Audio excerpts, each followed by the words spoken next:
You're listening to Season 6 of the award-winning Home Ed Matters podcast, brought to you by the Strickland family from the West Midlands in the UK. We're just a regular family of 5 on a home education journey, and we want to share our journey with you and encourage you on yours. So thanks for joining us, and here's this week's episode.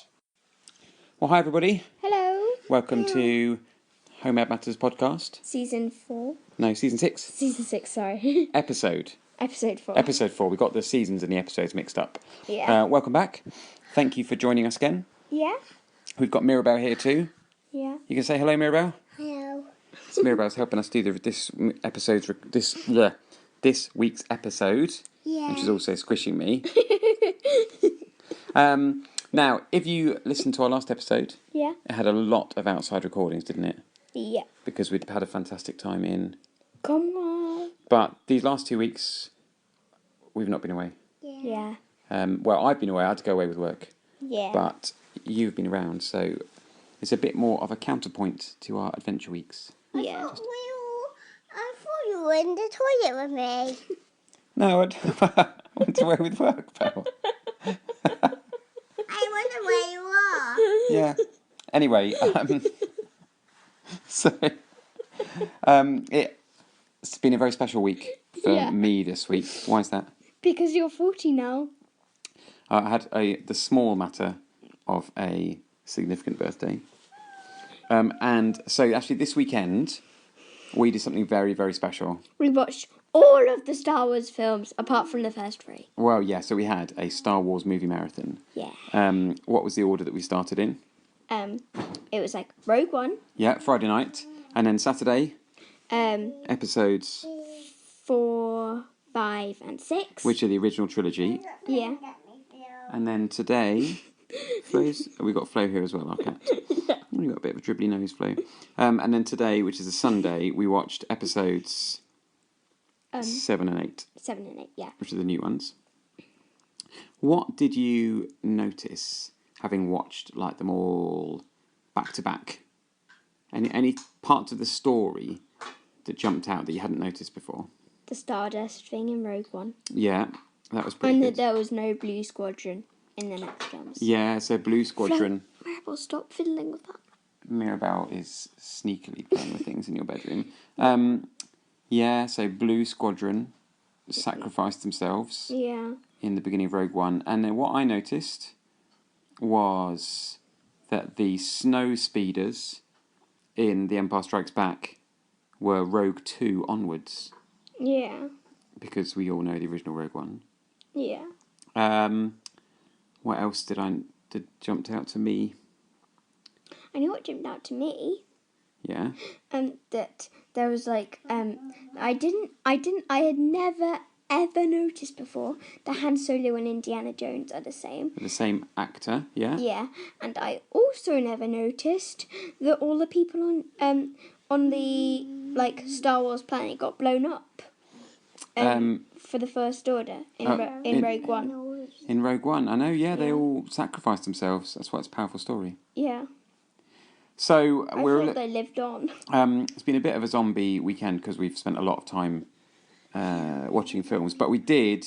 Ash was afraid his eyes were gonna go swear. Yeah, well, that was just a tone of phrase. We did make sure we did lots of activity, especially yesterday in between films. Yeah. So, Mirabelle's. You have to say Wrigley, Mirabelle. But thanks for keeping us company. Yeah. Have you got anything you'd like to say to our listeners on the podcast? Yeah. What do you want to say? I like my friend Tabitha. You like your friend Tabitha? Did you enjoy watching the Star Wars films, Mirabelle? Yeah. What did you like most about Star Wars? I like so much when I like the bit of the scary. Which bits were scary? The stormtroopers getting the what's the other one name? When the stormtroopers got Rey. Yeah. Yeah, that was a bit scary. And when Darth Vader comes in. Yeah. Shall I do my Darth Vader impression? Yeah.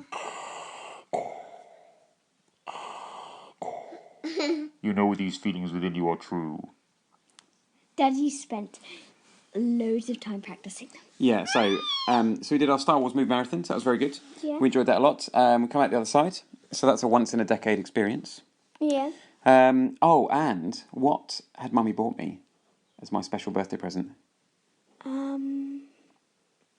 I don't know. What did I spend the first two films building? The Falcon. The Millennium Falcon, the Falcon. Lego Millennium Falcon. Yeah. Which was pretty cool. Yeah. So we got that all built. It's the one from The Force Awakens. Yeah. Shush, shush, shush, Belle. Keep your legs down, Belle. Stop it. Right, so onwards and upwards. We didn't get out to do many recordings this weekend, but we did manage in between films to go out and do some blackberry picking. So we did a quick recording of that. Oh, well, it's a lovely September morning. Yeah. And we are out to doing two things. Yeah. We're getting your active minutes up in your Fitbit. Yeah. And what else are we doing? Blackberries. How many active minutes have you got, Eden? I can't really check because my hands are already blackberries. How many active minutes have you got, Ash? Probably still 20. Ash is keen to go home. How many have you got? Oh, 20 minutes. That's pretty good. Because we're also in the middle of, because we're celebrating my birthday this weekend. Yeah. What have we started? The Star Wars Marathon. We're doing a Star Wars movie marathon. So far, we've watched Rogue One last night. Yeah. And then we've watched Episode 4, A New Hope, this morning. Yeah, we have. But the deal is that we're going to do active things in between. So I went for a run before we watched the first film this morning. Yeah, I was asleep in bed. Now we're out for a walk. Still picking lots of blackberries. Yep. Good news. And then we'll walk home and we'll get some lunch. Yeah. And start Empire Strikes Back. Yeah. It doesn't seem that long since we finished the last film. I know. Well, we're doing this. We're doing well. Okay, let's carry on. Bye.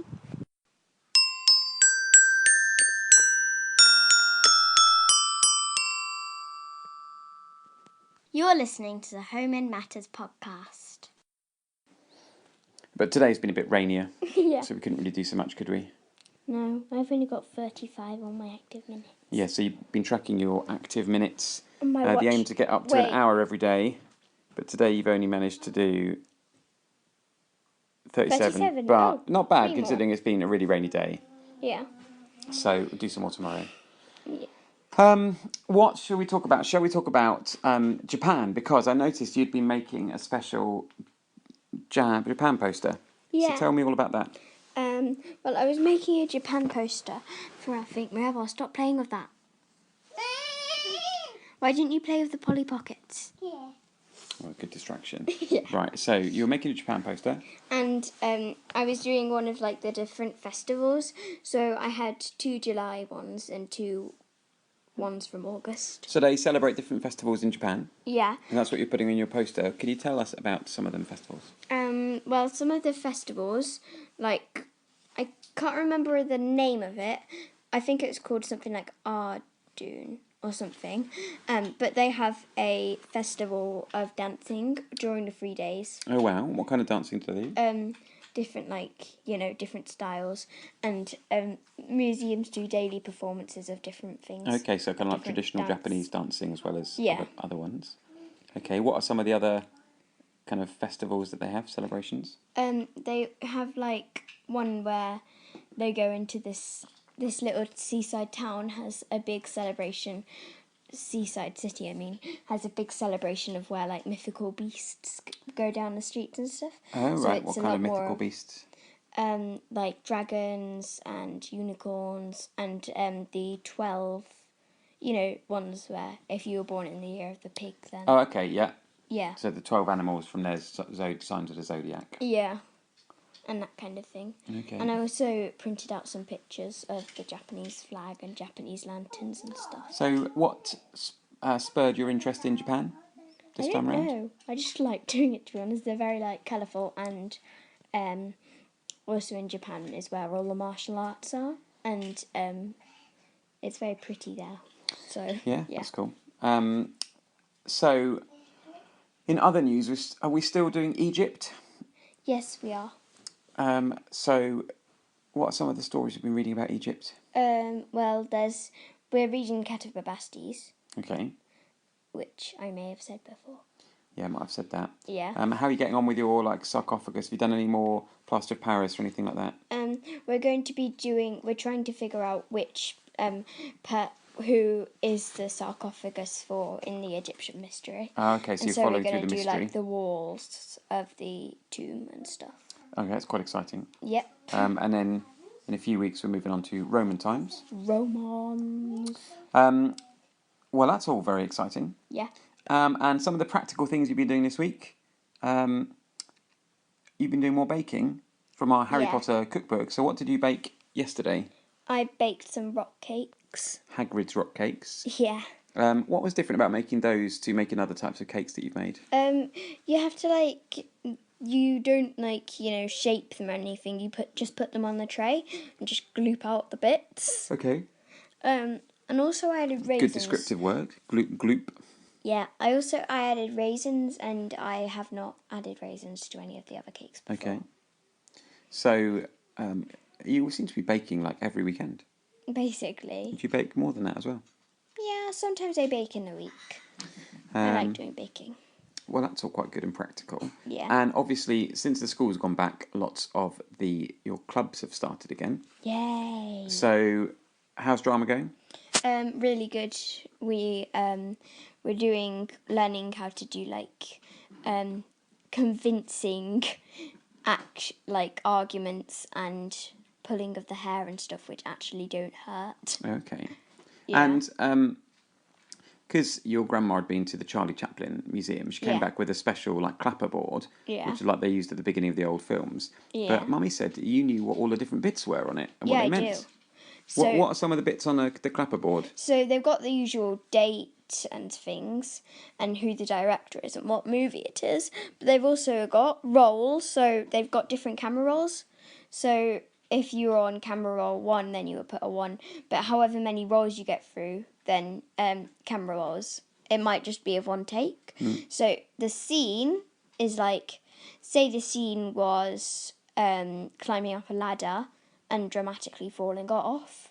Then you would have take 1, but then if you got it wrong, then you would reset the camera, take 2, and then you would carry on with changing the takes and things, and yeah.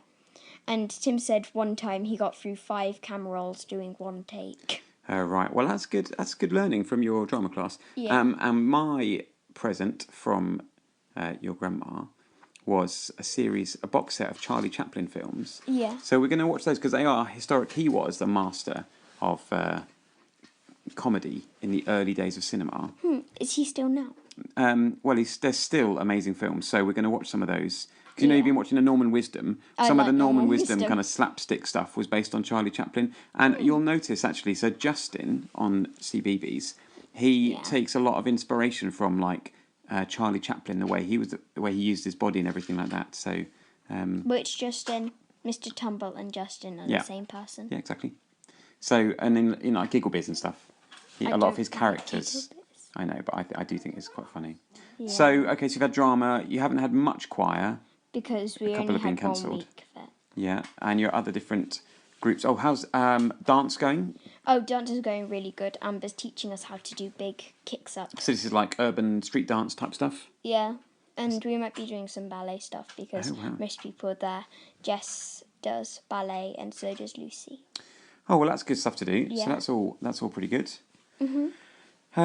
Now, we've been finishing off some of the free reads from last year that we haven't quite got round to. So, but we'd also then really enjoyed some new authors that we'd got through. So we just finished The Witch of Blackbird Pond. Yeah, that was really good.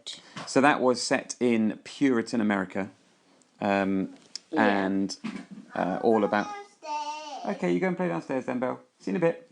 Bye, Belle. That was set in Puritan America. And it was a really clever way of exploring some of the prejudices around at the time, but also some of the tensions, I thought, around the colonies. And this was because it was set before the American Revolution, and there's some of the tensions between the colonists and then the will of the crown. Yeah, and there was also a lot of suspicion about witches. Yeah, so a lot of superstition at those times. And we've just started reading Johnny Tremain, which we've been, well, they were a bit late to read, we'd been meaning to read it for a while, and that's set 10 years later, isn't it, in Boston as well? Yeah. It's quite funny. I know, yeah, and actually, because your cousin, my niece, is working out in Boston at the moment. Yeah. And Granny and Uncle Alex went to visit her, and they brought back some tea. Because Boston's famous for the Boston Tea Party. Yeah, that which was very funny. A protest about taxes. Yeah. Anyway, the tea that Granny brought me was from the same company whose tea was thrown into the harbour in the Boston Tea Party. Yeah, still trading. Was it like, wow, No, it's been alive for a long time. Well, the company's been going a long time, yeah.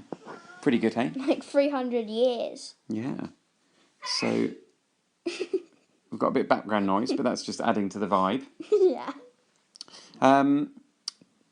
So, we just started reading Johnny Tremaine, which is set, again, in Boston as well. So, finishing up on those, we do have another book set in Israel in Roman times, but we're going to save that. By the same author, somebody Spear, can't remember her surname, her first names, but we'll save that. Yeah. Well, I think I didn't plan this episode as much as usual. Why? We'll just think around to it. And it's been a busy weekend. Yeah. So, shall we call it a day? Oh, can I just tell them one thing? Okay. My foot can touch my head. That's good flexibility. Yeah. Right then. Well, shall we say thank you for listening? Yeah. And, well, there's a big sneeze from Asher in the background. And we'll be back in a couple of weeks. Yeah. Goodbye. Thanks for tuning in. Thank you to those of you that have left us reviews and ratings. We still appreciate those. Yeah. And please leave more. Please leave more. And if you've got any questions or anything like that, do get in touch. The details are coming up. Yeah. But that's all from us for now. Bye. See you next time. Bye. You've been listening to the Home Ed Matters podcast. We love hearing from you, so email us at homeedmatters@gmail.com, follow us on Twitter at homeedmatters, and visit our website homeedmatters.co.uk. If you enjoy the show, please leave us a review on iTunes, Stitcher, or the UK podcast directory. Thanks for joining us, and enjoy your home ed journey this week. They say absence makes the heart grow fond. Well, I've grown quite fond of you. Some people may think you're strange, but I think I'm strange too. It's raining outside, and it's raining inside too. I wanna go home, place where I'm known, and where I know you. Walk familiar streets.